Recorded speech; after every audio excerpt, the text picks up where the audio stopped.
Did you know that it's Freedom to Read Week here in Canada? I'm gonna confess, I didn't totally know that we had this. I mean, I figured we'd had something about banned books, but I didn't really know as much as I should have about Freedom to Read Week until I happened upon it in my local library. Last year I was headed into my local library to pick up some books that I had on hold, and I came across a big project that had been done by the local university students. This project had this big billboard up, and it was all about Freedom to Read Week, but also it was about the recent announcements from Alberta when Alberta was trying to put a book ban in place. And they were challenging censorship and issues surrounding publishing in Canada and making people know that this is something that goes on. And that's first, I'm going to admit, how I learned about it. I feel like I must have known in passing at some point, but it didn't ever come across as like a big sort of like splashy banned books, book list kind of thing that I had seen around the rest of the world, because I do know that there are other places that do banned book weeks and stuff, or banned book months, or different awareness campaigns. But I hadn't seen that in Canada until I went into my local library, and I realized that Freedom to Read Week is handled slightly differently and with a little bit more nuance. And it was something that I really appreciated when I started to look it up on their website, because you can go see all of this.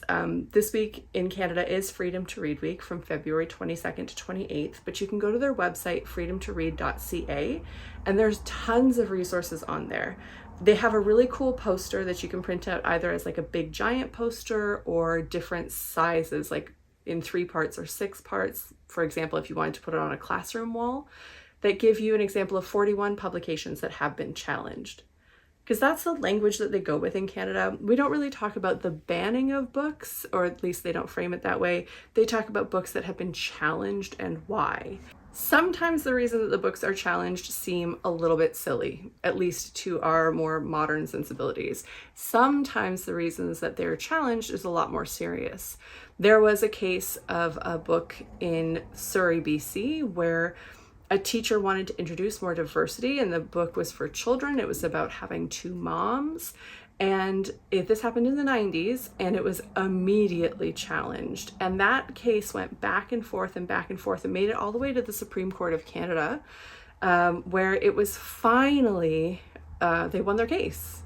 However, shortly after that, it was then again challenged on the grounds of not having good, like it not being well written, or something that just didn't make any sense, and it ended up getting tossed eventually.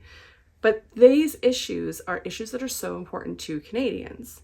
Freedom to Read Week isn't just about talking about the challenges that writers face, or schools or libraries who have to deal with these kind of challenges about the materials that they carry.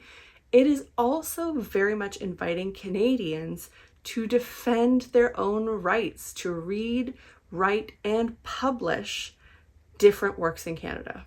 So, as much as Canada has always been a place that we are pretty well known for having freedom of expression here in this country, there has been a lot of quiet censorship that goes on that we might not know about. These small challenges that crop up in school boards, in libraries, in different public places are things that you might not be aware of that are happening. If you're someone who loves books, I would recommend that you check out freedomtoread.ca.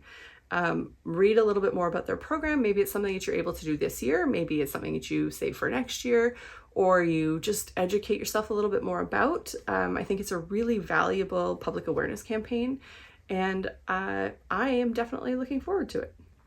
There is no required reading for Freedom to Read Week.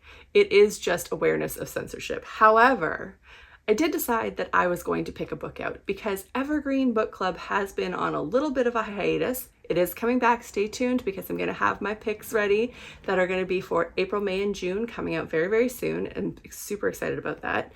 But I thought, let's get a little bit of a jump start on it, and I am going to be reading this book called A Jest of God. A Jest of God was written by Margaret Lawrence in 1966. It won the Governor General Award.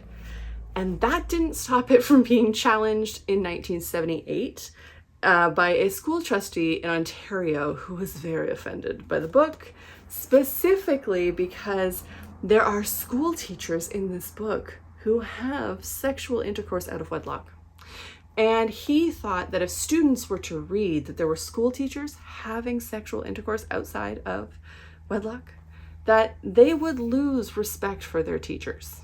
And that is why a school board trustee tried to challenge this book and take it out of an high school English class curriculum, because the teachers had sex.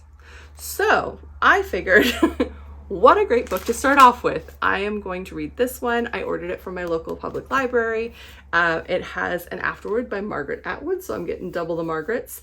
Margaret Atwood does appear on the list of Freedom to Read challenge books. That should come as no surprise to anyone. But Margaret Lawrence actually has quite a few books on there as well, so it might be an author that I keep revisiting in the future.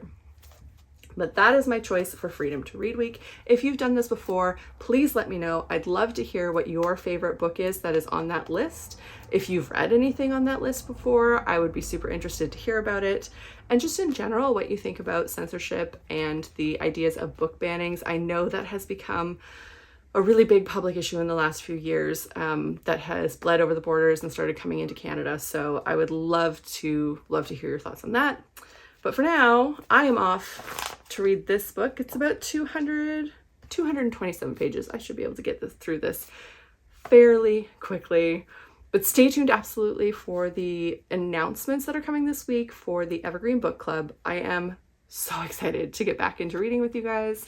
I have some really good picks, I think, on the way. Some stuff that I've been meaning to read.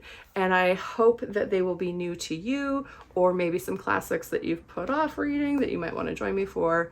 But yeah, for now, this is my choice.